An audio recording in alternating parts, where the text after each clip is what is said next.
My name is Dana. I'm 44 years old, and 6 months ago my sister-in-law stood in front of a judge and swore under oath that chemotherapy had left me too confused to run the company my husband and I built from one storefront in Queens. She thought a signature from a doctor she'd paid for was all it would take. What she didn't know was that the woman she called fragile had already spent 3 weeks quietly wiring federal investigators into the very accounts she was using to fund her own secret empire.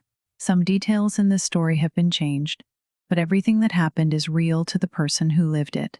I want to tell you something before I go any further, because I think it matters. This isn't a story about a woman losing everything and getting lucky. This is a story about what happens when you underestimate someone who spent 6 years as a corporate auditor before she ever touched a rolling pin. Every single move Vivian made, I saw coming 3 steps before she made it. The only thing she never saw coming was me. Stay with me. Because there's a moment near the end of this story in a room full of people who were supposed to be family, where someone I never expected stood up and destroyed the one lie holding the entire scheme together. I still think about that moment more than any other part of what happened to me that year. Here's how it started. Chapter 1. The Folder. It was a Tuesday. I remember that specifically because it was the same day I finished my final round of chemotherapy, and I was still wearing the compression sleeve on my arm when Vivian walked into my office without knocking. Vivian was my late husband, Marcus's older sister. For 11 years, she had run the wholesale division of Reyes Family Patisserie, while I ran the 12 retail locations we had built together, starting with a single storefront that used to be a laundromat. Marcus had been gone 3 years by then, but the business still carried both our names on the sign, and I had always assumed that meant something to her. She set a manila folder on my desk without sitting down. Inside was a letter, notarized, from a psychiatrist named Dr. Aldous Renfrew. I had never met the man in my life.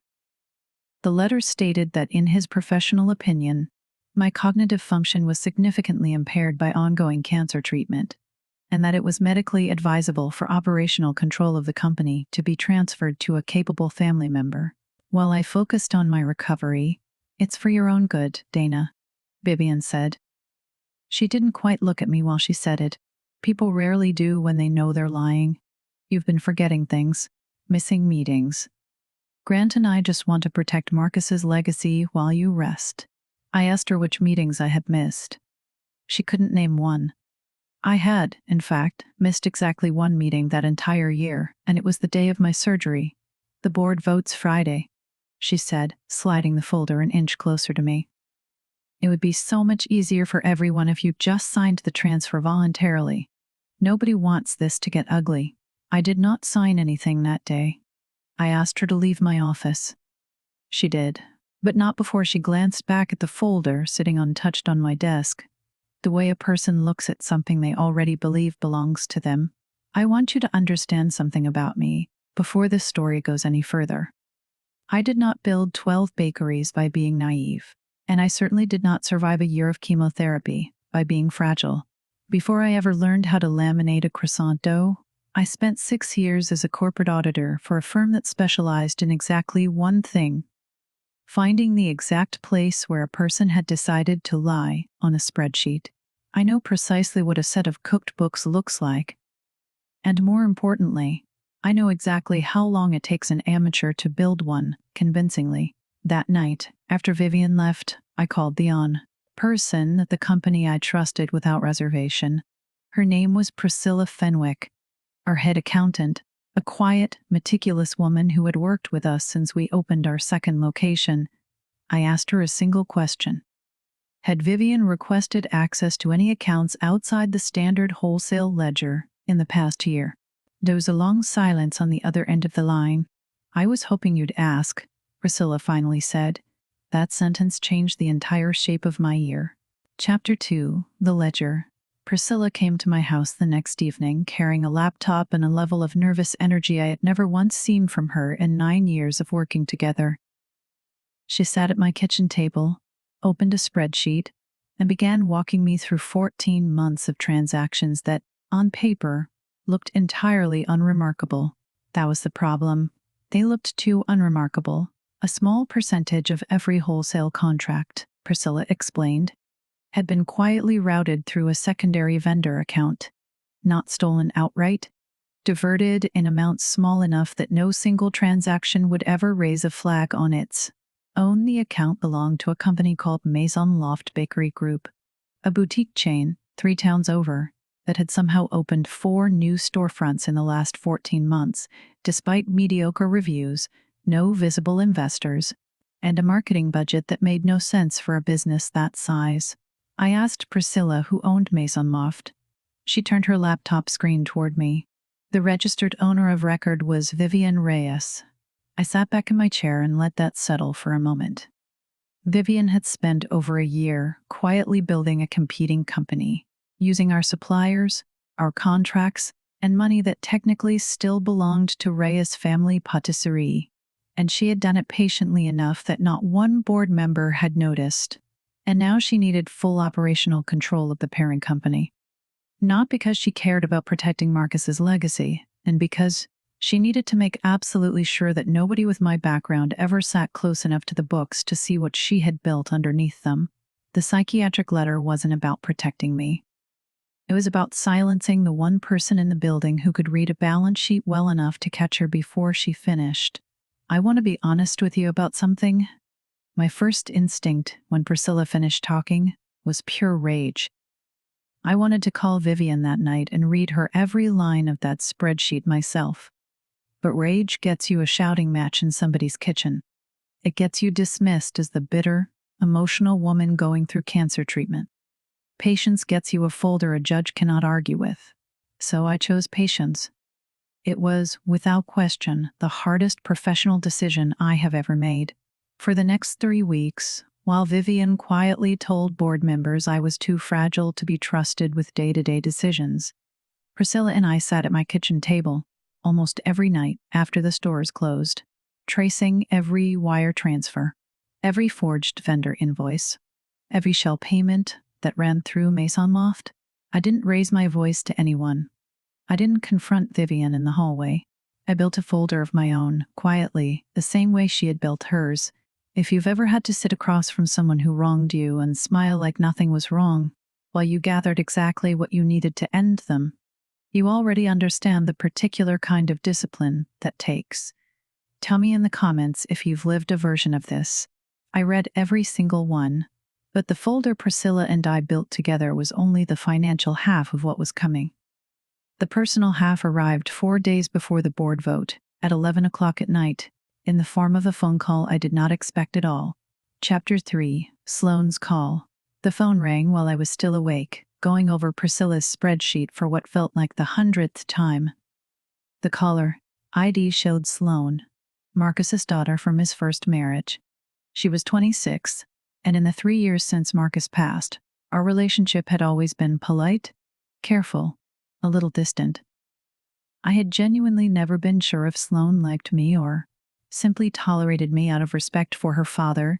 Dana, she said, and her voice was shaking in a way I had never heard from her. I need to tell you something, and I need you to not hang up. I told her I wasn't going anywhere. My mother didn't move across the country, Sloane said.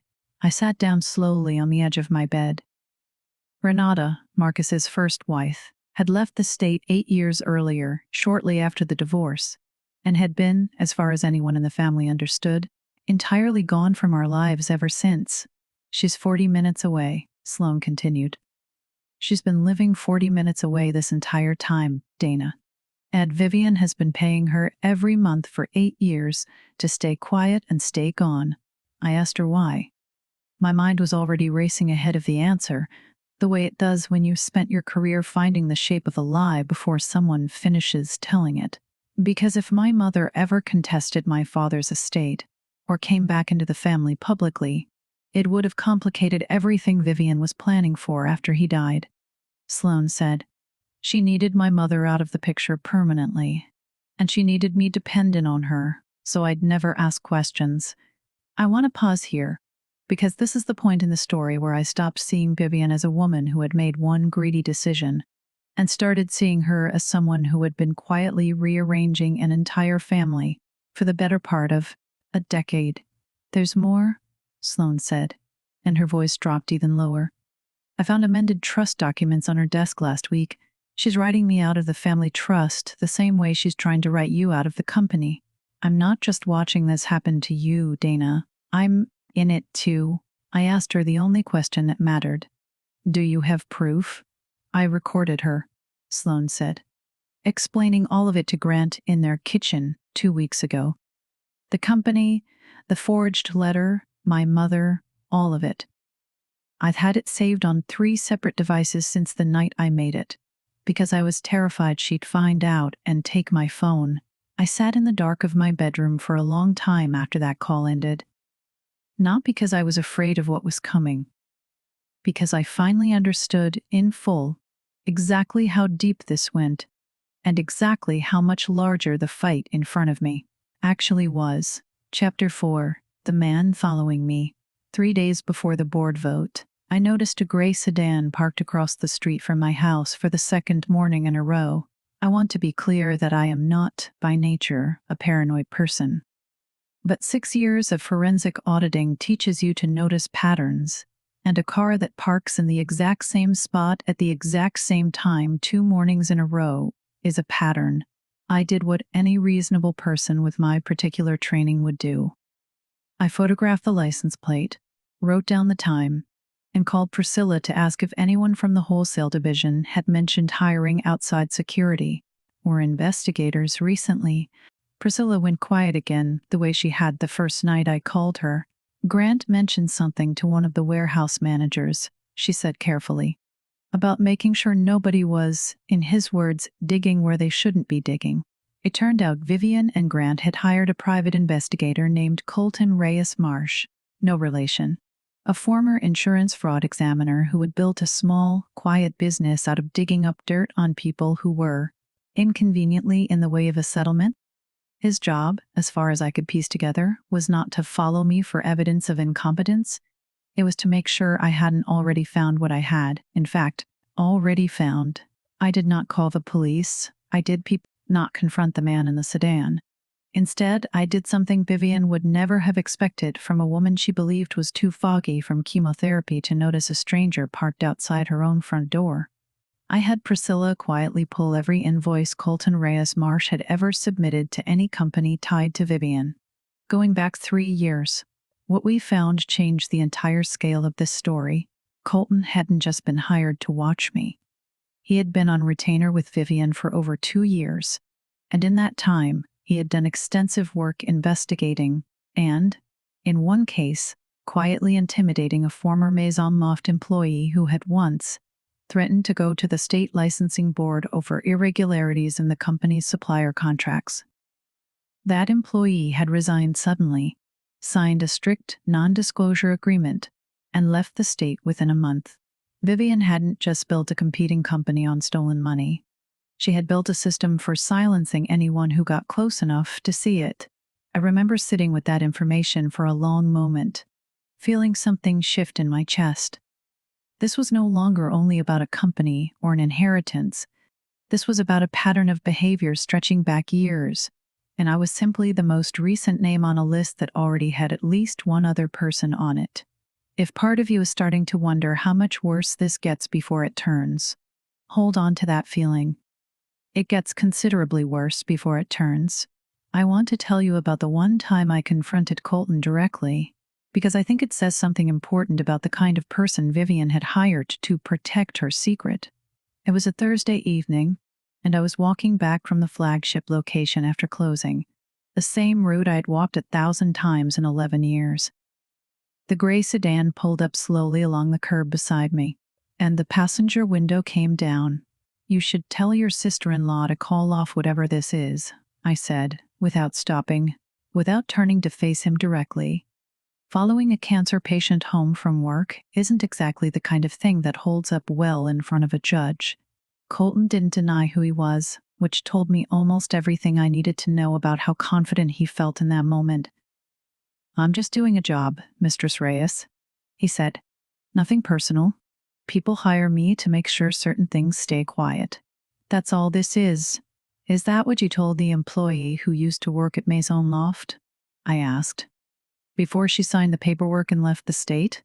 For the first time since the sedan had pulled up, Colton's easy, professional tone slipped just slightly, just enough. I don't know what you think you know, he said. I know considerably more than you'd like me to, I told him.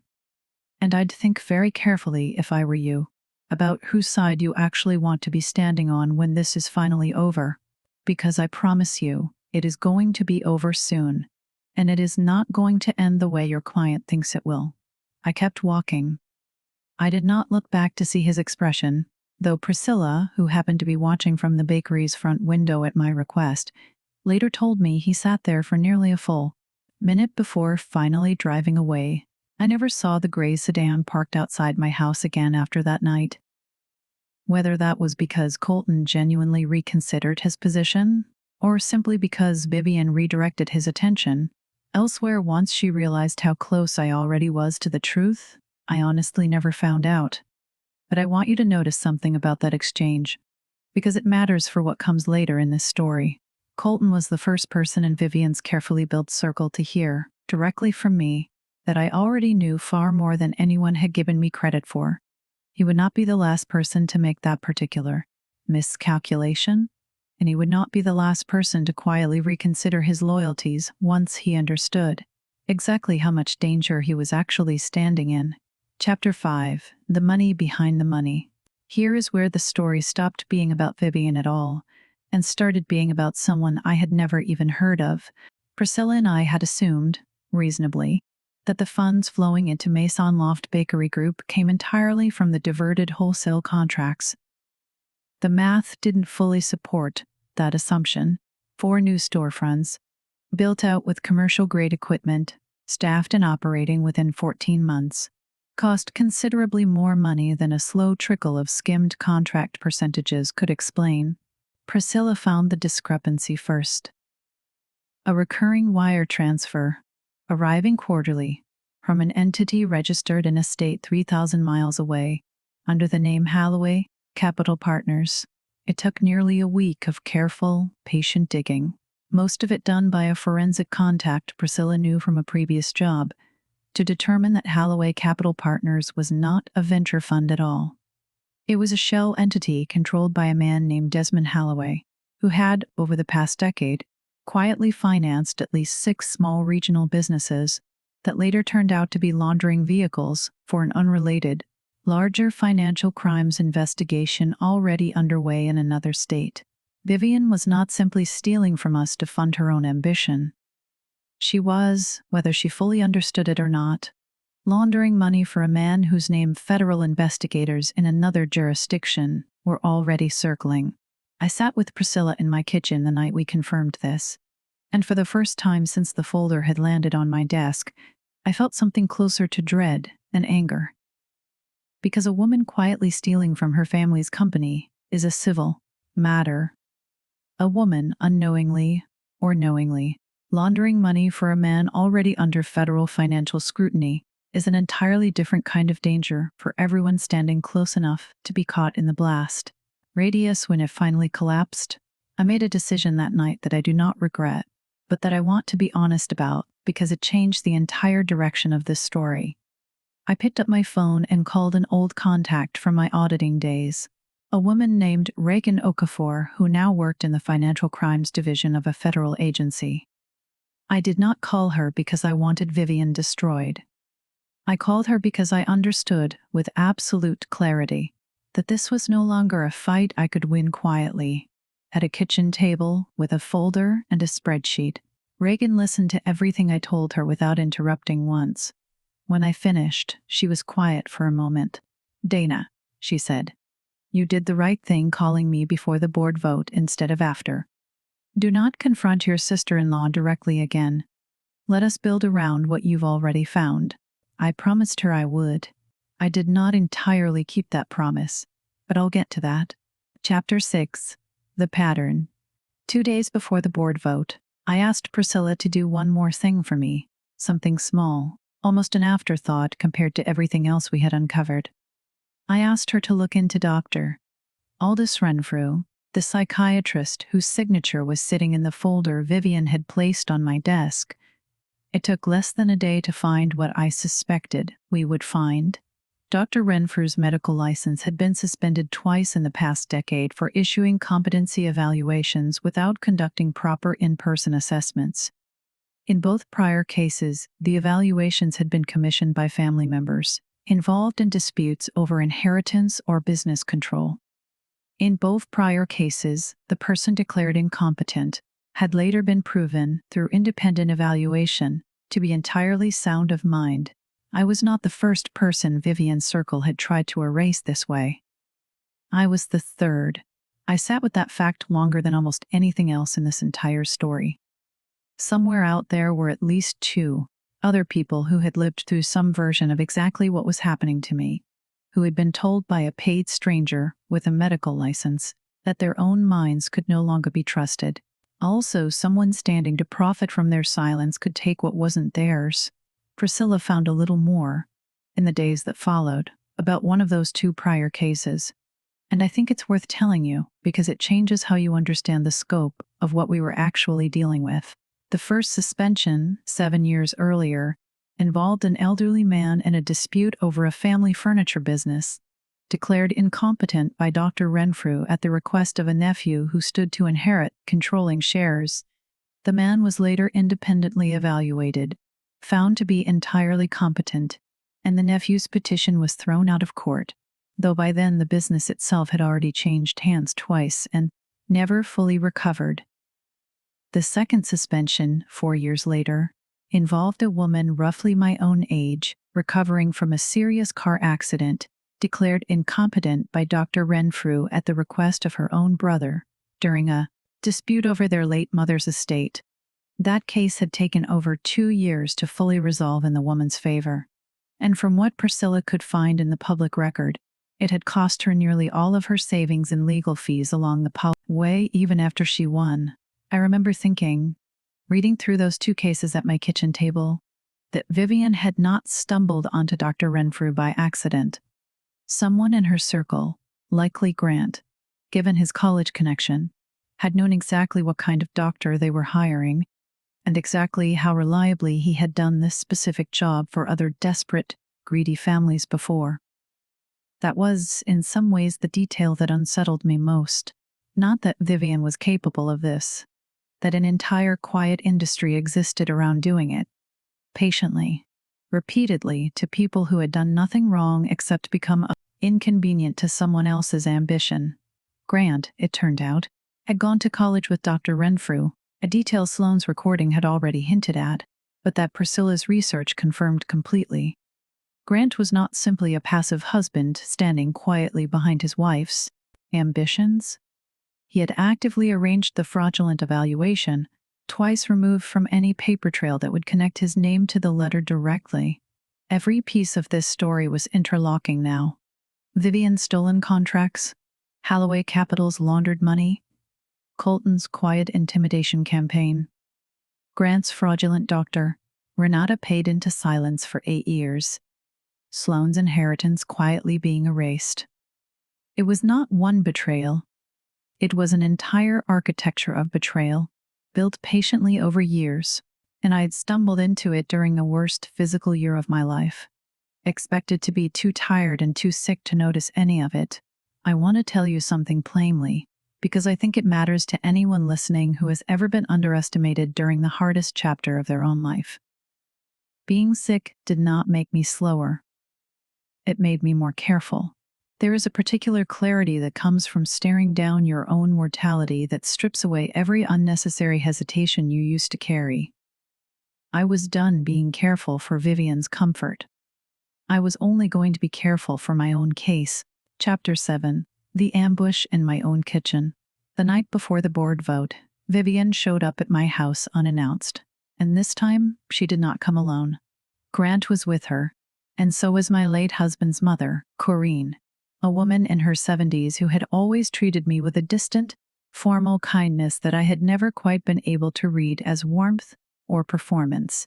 They arrived together at just past 8 in the evening, and Vivian, for the first time since the folder appeared on my desk, was not calm. "You're making phone calls?" Dana, Vivian said, standing in my own foyer without being invited past the doorway, to people at the wholesale division, to vendors.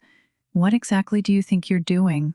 I told her, calmly, that I was simply reviewing accounts the same way I had every quarter for 11 years. You are not well, Vivian said, and her voice rose sharply enough that Corrine flinched beside her. Everyone can see it. You forget things. You get confused.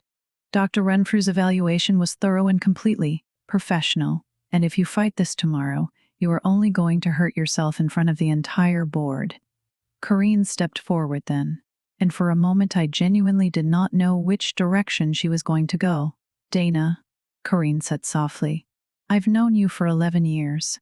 I don't believe for 1 second that cancer has made you incompetent. But Vivian is my daughter, and I have to stand with my family. I looked at this woman, Marcus's mother, someone who had sat at my table for every holiday for over a decade, choosing loyalty to blood over the plain evidence in front of her, and I felt something in me go completely, permanently cold. I understand, I told her. But you should know that the family you're standing with has been paying Renata to disappear for 8 years and using a suspended psychiatrist to erase anyone inconvenient. I'm not asking you to believe me tonight. I'm asking you to remember tomorrow that I told you first. Grant's face changed the instant I mentioned Renata's name. It was small, barely a flicker. But I had spent 6 years of my career reading exactly that kind of flicker on people who thought they were sitting across from someone too distracted to notice. Vivian grabbed Grant's arm and told him it was time to leave. Corrine lingered in my doorway for 1 extra second, and for the briefest moment, I saw something that might have been doubt cross her face before she turned and followed her daughter out into the dark. I did not sleep that night. I did not need to. I had spent 3 weeks building a case, and the board vote was finally, mercifully, only hours away. Chapter 8, The First Vote. The board meeting fell on a bright, ordinary Friday morning. The kind of morning that gives absolutely no warning for what's about to happen inside a glass conference room. Vivian arrived early, dressed sharply, flanked by Grant and a lawyer I didn't recognize. She had brought printed copies of Dr. Renfrew's letter for every board member, and she had clearly rehearsed her opening line, because it came out smooth and practiced.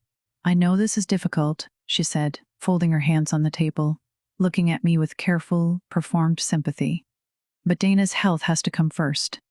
I'm proposing an immediate transfer of operational authority to myself, effective today until she's fully recovered. 2 board members nodded along without hesitation. They had no reason to question her. Vivian had spent months laying quiet groundwork, one private conversation at a time, exactly the way I had once feared she would. I let her finish completely before I said a single word. Before the board votes, I said, sliding a folder of my own across the table, I'd like everyone to look at page 4. Page 4 was a routing summary. 14 months of wholesale contract funds diverted through a vendor account registered to Maison Loft Bakery Group.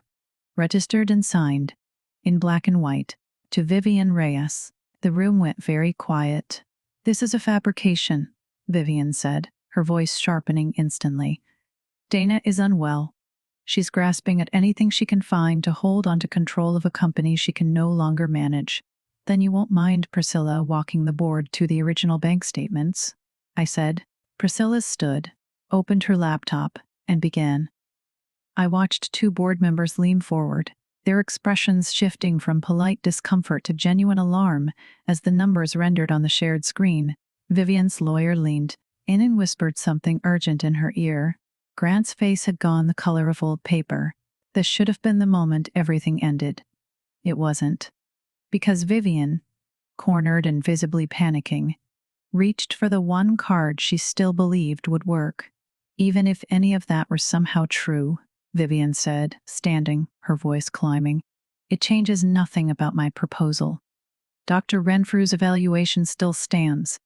The board can still vote to transfer authority based on Dana's documented incompetence, regardless of anything she's presented today.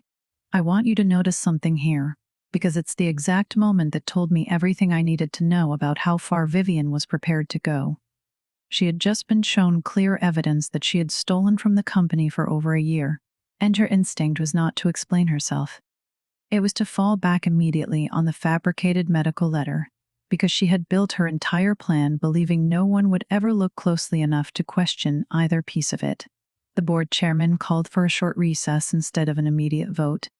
It was not the full victory I wanted, but it bought me exactly what I needed most: time.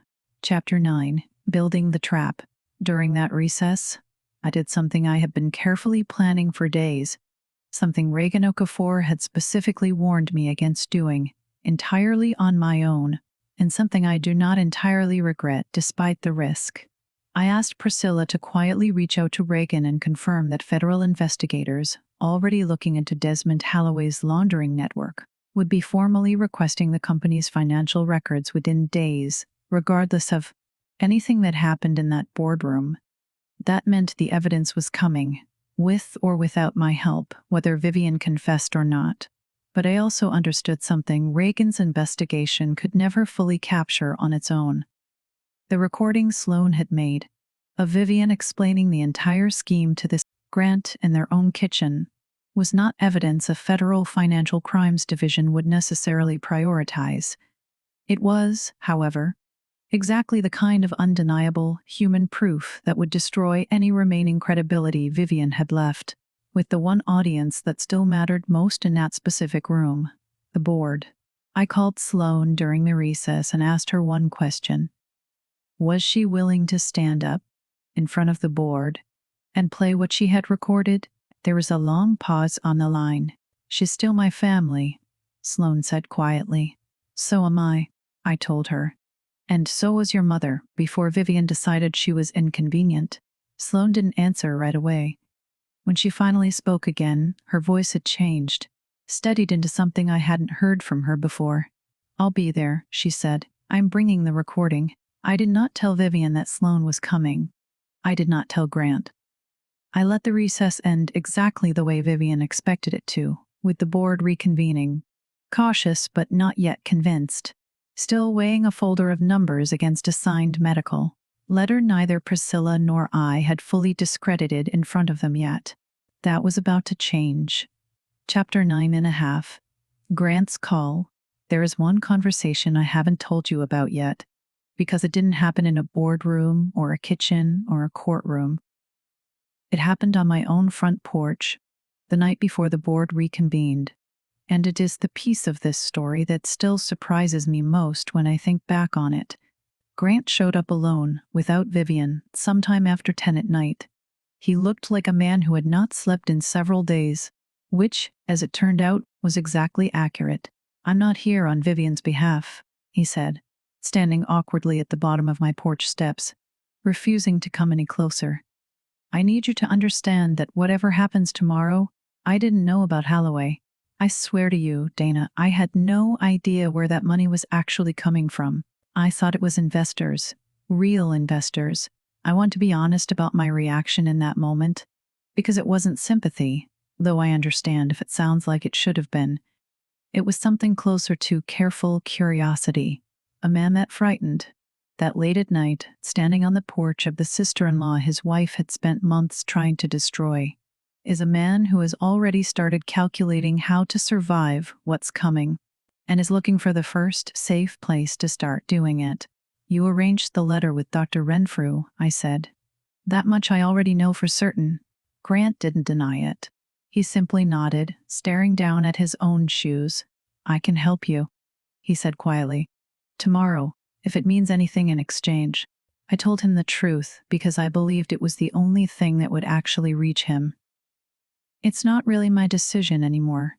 Grant, federal investigators are already looking at Holloway's network. Whatever you know, you're going to need to tell them directly, not me. But I'd think very carefully about which version of tomorrow you'd rather be standing on the right side of. He left without saying anything else. I did not know, standing there on my porch in the cold, whether he would actually go through with cooperating, or whether fear would simply send him running back to Vivian's side. By morning, the way it had every single time before, But I filed the conversation away carefully, the same way I had filed every other piece of this story, because I had learned by then that even the smallest cracks in a scheme this large were worth remembering exactly where they were. I would find out the following morning, in that glass conference room, precisely which choice Grant had made. Chapter 10, The Reckoning. When the board reconvened, Vivian had regained some of her composure. She stood again, addressing the room with the same practiced sympathy she'd opened with, insisting that the financial documents Priscilla had presented were, at worst, an accounting oversight that had nothing to do with her fitness to temporarily manage the company on my behalf. That was when the conference room door opened and Sloane walked in. Vivian's expression shifted the instant she saw her niece standing in the doorway. It was not surprise exactly. It was the specific look of someone watching a carefully built structure begin, quietly, to crack. "Sloane," Vivian said, her voice suddenly much softer than it had been moments earlier. "This doesn't involve you, sweetheart. You should go home." "It does involve me," Sloane said, walking to the center of the room. "Because you've been paying my mother to stay away from me for 8 years, and because you were about to write me out of my father's trust the same way you're trying to write Dana out of this company." The room went completely silent. "I have something the board needs to hear," Sloane said, and she set her phone down on the conference table. She pressed play. Vivian's own voice filled the room, calm and businesslike, explaining to Grant, in what was unmistakably their own kitchen, exactly how easy it would be to get, in her words, Aldous to sign off on a competency letter. Because nobody ever bothers to check a psychiatrist's suspension history when the whole family already wants to believe the sick woman is losing her grip. I watched something break across Vivian's face in real time. It was not guilt. It was calculation. The visible math of a person trying to determine exactly how much of this she could still survive.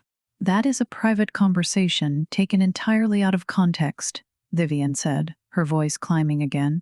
But there was a tremor underneath it now that hadn't been there before. "Then explain the context," the board chairman said quietly. "Because right now all I've heard is you describing exactly how you plan to fabricate a medical evaluation." Vivian did not answer. Grant, beside her, gone completely silent, staring at the table in front of him like a man watching his own future disappear one sentence at a time. I stood up then, and I want to tell you honestly, this was the part I had waited 3 weeks to say. "There's more the board should know," I said. The money funding Maison Loft's expansion didn't only come from diverted contracts. A significant portion came from a shell entity called Holloway Capital Partners, currently under federal investigation for financial crimes in another state. Federal investigators will be formally requesting this company's records within days, whether we vote today or not. One of the board members, a soft-spoken man named Elias, who rarely spoke during meetings at all, leaned forward and asked the question that ended up mattering most. "Vivian," he said, "did you know where that money was actually coming from when you accepted it?" For the first time since I had known her, Vivian hesitated before answering a direct question. It was only a second or two, but in a room that quiet, it felt considerably longer. "I was told it was a private investment group," Vivian said finally. "I had no reason to question the source." "You had every reason," I said. "The moment you needed a fraudulent medical letter and a private investigator to make sure nobody looked closely enough to ask." Vivian turned toward me then, and for just a moment, the composed, sympathetic mask she had worn into that room completely fell away. What was left underneath it was something closer to raw panic. "You don't understand what you've done," she said, again, quieter this time, almost to herself. "You don't understand any of what you've actually just started." I did understand, more completely than she realized. I understood that the folder she had placed on my desk weeks earlier, meant to end my career and my ownership of everything Marcus and I had built together, had instead become the very first thread that unraveled everything she had spent years building in its place. The chairman looked at Vivian's lawyer, who had gone visibly pale beside her. "Is that true?" the chairman asked. Vivian's lawyer did not answer either. He simply closed his folder and quietly began gathering his things. the unmistakable posture of a man protecting his own license rather than his client's interests. The board did not need a formal vote after that. The chairman called an immediate suspension of Vivian's position pending a full independent audit and asked security to escort her from the building while the matter was referred to the company's legal counsel. Vivian did not go quietly. She stood, knocking her chair backward, and turned toward me with an expression I will remember for the rest of my life, somewhere between fury and pure disbelief that the woman she had spent months calling fragile had somehow been 3 steps ahead of her this entire time. "You have no idea what you've just done," Vivian said, her voice shaking. "You have no idea who Desmond Halloway is or what he's capable of doing to people who get in his way." "I have a fairly good idea," I said, "which is exactly why I already made sure federal investigators know your name before you left this room." Chapter 11, The Fallout. If you've ever had someone underestimate exactly how much you notice while you were supposedly too weak to fight back, this is the part where I want you to know it can end exactly this way. Tell me in the comments if you've lived some version of this. I read every single one. In the weeks that followed, the independent audit confirmed everything Priscilla and I had already found, and considerably more. Federal investigators already circling Desmond Halloway's laundering network in another state formally expanded their case to include Mason Loft Bakery Group within a month. Vivian was charged with embezzlement, wire fraud, and conspiracy to launder funds. Grant, it turned out, had frozen in that conference room the same way he'd frozen through most of this entire story, but he had not gone back to Vivian's side by morning the way I half expected him to. 3 days after the board meeting, his attorney contacted federal investigators directly, and Grant became one of the first witnesses to formally cooperate, providing detailed records of exactly how Dr. Renfrew's fraudulent letter had been arranged, and exactly how much he had known and when about the true source of Maison Loft's funding. His cooperation reduced his own eventual sentence considerably, though it did nothing to repair whatever remained of his marriage. Vivian, once she learned the extent of what he'd handed over, reportedly refused to speak to him at all during the shared portions of the legal proceedings that followed. Colton Reyes-Marsh, faced with his own potential charges for witness intimidation tied to the previous Maison Loft employee, also chose to cooperate, rather than risk prosecution on his own. His testimony confirmed, in exhaustive detail, exactly how long Vivian's pattern of quietly silencing inconvenient people had actually been running, and how many others besides myself had very nearly become part of it. When sentencing finally came, nearly a year after that Friday morning board meeting, Vivian received the longest sentence of anyone involved, 8 years, on charges of embezzlement, wire fraud, and conspiracy to commit money laundering. Grant's cooperation earned him a significantly reduced sentence of 18 months. Dr. Renfrew's revoked license and mounting civil claims from his prior victims left him facing his own separate criminal proceedings for fraud, entirely apart from anything connected to our family. Desmond Halloway, the man whose name none of us had even known 3 weeks before that board meeting, was arrested in a separate state on a far larger set of federal charges, and Maison Loft Bakery Group turned out to be only one small piece of a laundering network considerably larger than any of us had originally understood. Dr. Aldous Renfrew's medical license was permanently revoked. Investigators reopened both of his previous suspended cases, and I learned, months later, that both of the other people he had falsely declared incompetent were eventually able to pursue their own civil claims against him. Corinne, Marcus's mother, called me twice in the months that followed. I answered the first time. I did not answer the second. Some choices once made in a doorway on the worst night of someone's life are not the kind of thing I am interested in quietly forgiving simply because we happen to share a family name. Renata, Sloane's mother, did eventually come back into her daughter's life, quietly, without fanfare, not to fight over money, but to finally have the relationship 8 years of silence had stolen from both of them. I don't know exactly where that relationship stands today. I know Sloane calls me now on purpose, not out of obligation. and that we've had dinner together more times in the last 6 months than in the 3 years before it. As for me, I finished my final follow-up scans clear. The same week the independent audit confirmed everything we'd found. I still run all 12 bakeries. Priscilla is our chief financial officer now, a title she has earned many times over across 9 years of quiet, careful loyalty. I also did something I hadn't originally planned to do. After everything with Dr. Renfrew came out, and after I learned how many other people had quietly lost businesses, homes, and years of their lives to the exact same fraudulent competency scheme, I started setting aside a portion of the company's legal recovery fund to help cover independent evaluations and legal fees for anyone else who found themselves in a similar position. It isn't a large program. It doesn't have a name on a building anywhere, but in the past few months alone, it has already helped 2 people, a retired teacher and a small business owner in another state entirely, successfully overturn fraudulent competency findings brought against them by family members who assumed, the same way Vivian once assumed about me, that a sick or aging person would be too tired to fight back. I think about that furniture business Priscilla told me about, the one that changed hands twice and never recovered after an elderly man was wrongly declared incompetent 7 years before any of this happened to me. I think about the woman recovering from her car accident, who spent nearly everything she had just proving what should never have been in question in the first place. I couldn't undo what happened to either of them, but I could make sure that the next person Dr. Renfrew's old playbook targeted wouldn't have to fight quite as alone as they once did. Conclusion: I used to believe that family loyalty meant staying quiet no matter what you were asked to swallow. I don't believe that anymore. Loyalty that requires your silence isn't loyalty at all. It's just control wearing a nicer coat.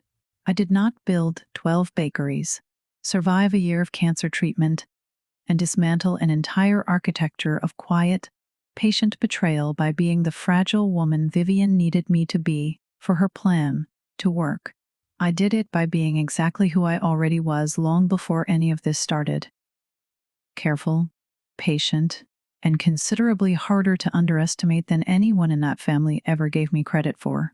If a story like this one, patient and procedural and a little bit merciless when it finally lands, is the kind you come back for, I'll have another one waiting next week.